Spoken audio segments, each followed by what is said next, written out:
देखिए बच्चों, ऑक्सीडेशन और रिडक्शन, ये प्रक्रिया में देखिए ऑक्सीकरण एवं अवकरण एक विशेष प्रकार की रासायनिक अभिक्रिया जो सदैव साथ साथ होती है।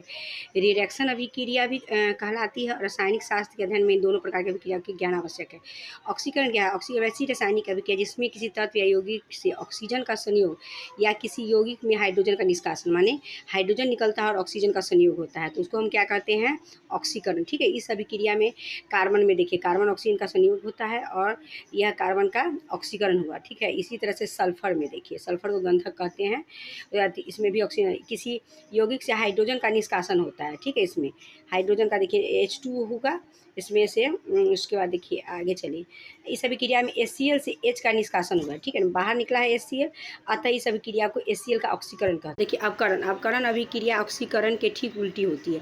अवकरण वैसी रासायनिक अभिक्रिया है जिसमें किसी तत्व या यौगिक के साथ हाइड्रोजन का संयोग होता है या किसी यौगिक से ऑक्सीकरण का ऑक्सीजन का निष्कासन होता है। ये अपोजिट होता है, किसी यौगिक से हाइड्रोजन का संयोग, ऑक्सीजन के साथ हाइड्रोजन का संयोग होने के फलस्वरूप जल प्राप्त होता है H2O।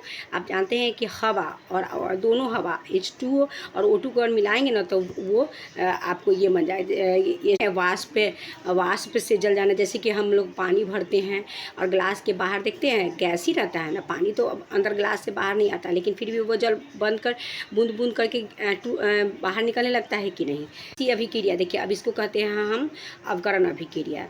ठीक है, इस अभिक्रिया में O2 का अवकरण होने से जल H2O बनता है। क्लोरीन एवं हाइड्रोजन के संयोग होने पर हाइड्रोजन क्लोराइड बनता है। इस अभिक्रिया में क्लोरीन के साथ हाइड्रोजन जुड़ता है, अतः यह अवकरण क्रिया है। इस यौगिकों में ऑक्सीकरण का निष्कासन, जैसे देखिए तत्व क्यूप्रिक ऑक्साइड CO में हाइड्रोजन प्रभावित होने पर देखिए ये हाइड्रोजन जुड़ेगा।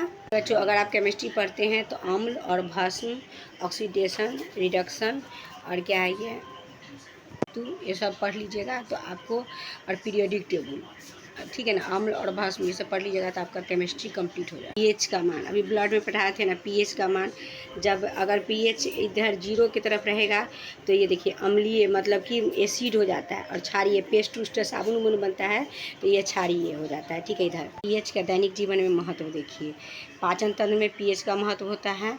फिर उसके बाद पीएच परिवर्तन दांतों पर प्रभाव पड़ता है, इसमें देखिए। उसके बाद देखिए थकान में भी मांसपेशियां, अम्ल में इसका पीएच का मान, अम्ल के प्रयोग में बर्तनों के धब्बों को दूर करने के लिए मिट्टी का पीएच मान निकालना, जलीय जीवों का पीएच मान निकालना, प्राकृतिक तथा उदासीन के व्यवस्था में। उसके बाद देखिए ये नेटल एक क्षारीय में उगने वाले पौधों, इसके बारे में। फिर लवण पढ़ना जरूरी है, फिर लवण के वर्गीकरण। ठीक है, उसके बाद लवण के गुण, कुछ उपयोगी लवण, यहाँ लवण